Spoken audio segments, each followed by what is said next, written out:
Good day, everyone. Welcome again to another edition of Fayette Focus. Harry Wright with you. Today, my guest from the Health Department here in Fayette County, we've got Jeannie Bihl. How are you? I'm fine. Good morning. Good morning. Good morning. Back to school.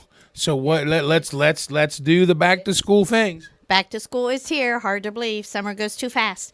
But the main thing is kids that need their shots.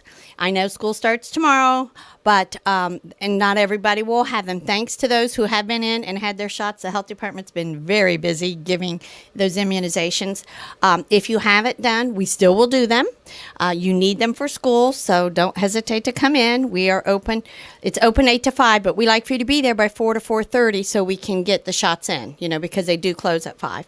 Yeah, and, there takes a little bit of time to get that. Right. Shots are a big thing. Everyone says, well, why do we have to immunize? Well, first of all, you have to get the kids in school. Yes, they are required. They are required from the state, not from the health department, not from the school. That is from the state that the shots are required. And there are the kindergarten shots for sure. And then the 7th graders need 2 shots of Tdap and the meningitis shot. And then they will take it again for their senior year. So there's some new shots coming along that are required. So kindergarten, 7th grade, and 12th grade. And 12th grade, yes. Those are the ones that we're looking for. All right. The next menace with the school system being fired back up again is the dreaded head lice. Yes, head lice. They're very contagious. They've been around for years. George Washington had them. I think that's why they all wore wigs. They had lice and didn't know how to deal with it, so they had lots of wigs in. But now we do have treatment and medication. The main thing is to pick the lice. The advice is if you know there's an outbreak, be sure to tell your kids not to go to those slumber parties, not to sleep over, that sort of thing. Don't share hats, helmets, hairbrushes. They're very contagious. They don't come from the pets. It's head lice. They only feed off humans, but they can multiply quickly. So if you have an egg, a nit on your head, they can hatch, like in 8 to 10 days. And then in 3 to 5 days, they're an adult and they're laying eggs and they can lay 6 a day. So within a couple of weeks, you can have a lot. And they live about 30 days. So they can produce a lot of babies in that length of time. And it just gets overwhelming. So if somebody have lice, you can come to the health department. We can check you. We can give you a prescription for the treatment if you need it. The main thing is to pick and keep checking every day. Just because you think they're gone, you probably missed 1 or 2. And if you've missed 1 or 2, then there's going to be 10 or 12 in time, So you got to keep picking every day. And if your child has a nice, healthy head of hair, the lice like the healthy ones, don't they? Yeah, it doesn't matter. Hair's dirty or clean. They don't care. And money or no money, they don't care. They spread. And you could get it as simply as hanging your coat next to a coat that has a lice on it, and then it crawls over onto your coat, and you take it home. Yes, definitely. Kids usually start itching. Their scalps will itch and hurt. They have glue like on their little claws, and they cling to that hair, so you can't get it. You have to use your fingernail and start at the base of the hair and pull it off all the way. And that's really the best way to get rid of them. Keep picking. Takes good light and a lot of patience.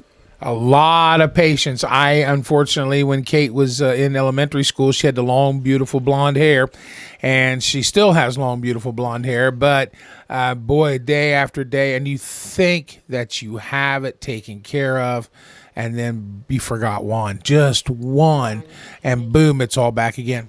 Yep. And so you can always come back to the health department and be checked to make sure you're cleared. Now, what would you prescribe for that? I mean, you said you could write a prescription. It's Natroba, I think, is the medication that they use. Spinoside is the generic name for it. So, is it a shampoo? Is it tell us about it. It goes on the hair and sits for 10 minutes, and then you wash it out and continue to pick. Some say you don't need to pick with it, but I always believe in good old-fashioned picking just to make sure.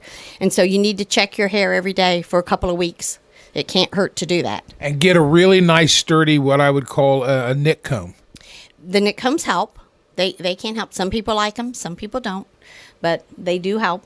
They can't be bad. Well, they cover a wide range. Yes. They cover a wide area. And there's a lot of area that when you think about a child's head, there's a lot of surface area there to check over. Yes, there is. And they usually start close to the scalp. So that's where you want to look. You don't want to look at the end. If you have long hair, you got to start up at the scalp because that's where they feed from. All right, so immunizations, make sure the children, kindergarten, 7th grade, 12th grade, that's who you're looking for shots, and head lice. Don't be totally bummed out. It is so common. It can be treated. And, you wash your bed linens and everything in hot water. If you have stuffed animals, put them in plastic bags for 2 weeks and tie them up good. But washing is important. Anything that the kid lays on. You got to even think about sweeping your car and cleaning out the car because their head lays against the seats of the car. And so they can gather there too. That's right, and they can live off the human body for a little while. So if the child is completely clean and gets back in the car and puts their head there and there's one there, it could, like you said, highly contagious and it reoccurs.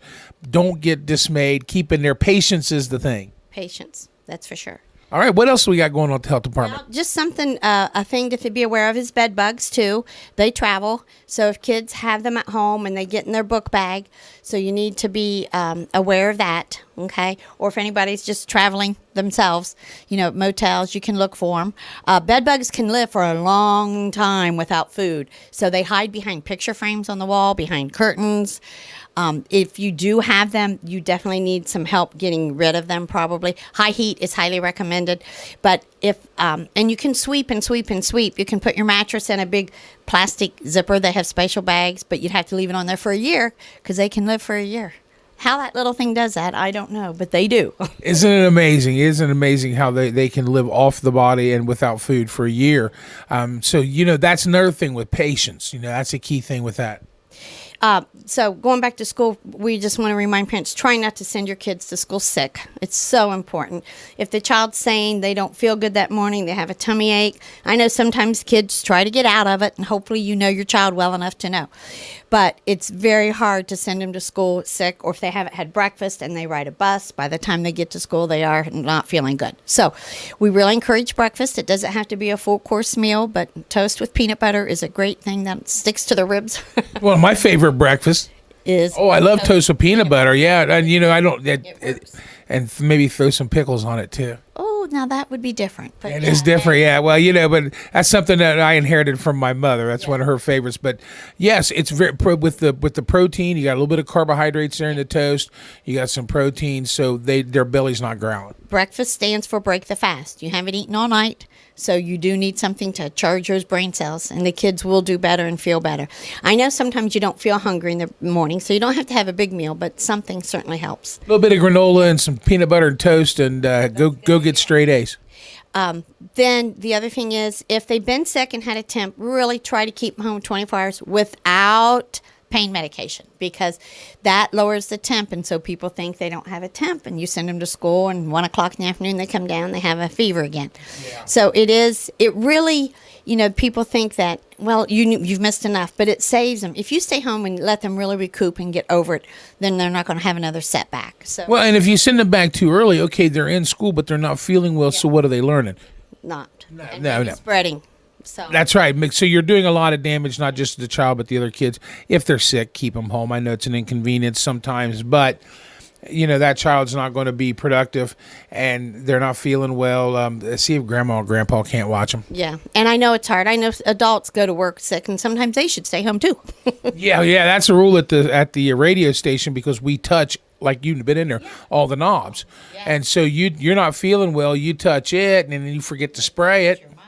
And the microphones and everything. So, that is a rule. If you are sick, stay away. The rest of us, we don't want it. Yeah, that's true. You know how bad you feel. You don't want me to feel bad. And you don't, and that's true. Do you feel like coming to work when you're sick? So does the kid feel like going to school when they're sick? That's right. I know you try to gut it out, and the kids will say, well, I'm all right. But, if they're not feeling well, it's a good idea to keep them home and kind of give them a little TLC. So don't go to school sick. Lice. Eat breakfast, and immunizations. What else do we have? Hey, what's wrong with sleep? Getting to bed early. I know it's hard after you've had summer, but kids do need their rest. So try to get into a routine. And the other thing is, I'm going to encourage parents to be sure to check those book bags every day, because kids do send notes home. The parents send, or the teachers send notes home to the parents. So be checking those book bags for info that they need to know. Yeah, they might not be feeling well at school and they didn't tell you, but the teacher noticed it and wrote a note that says, Bobby wasn't feeling good today. Might want to check him for a fever.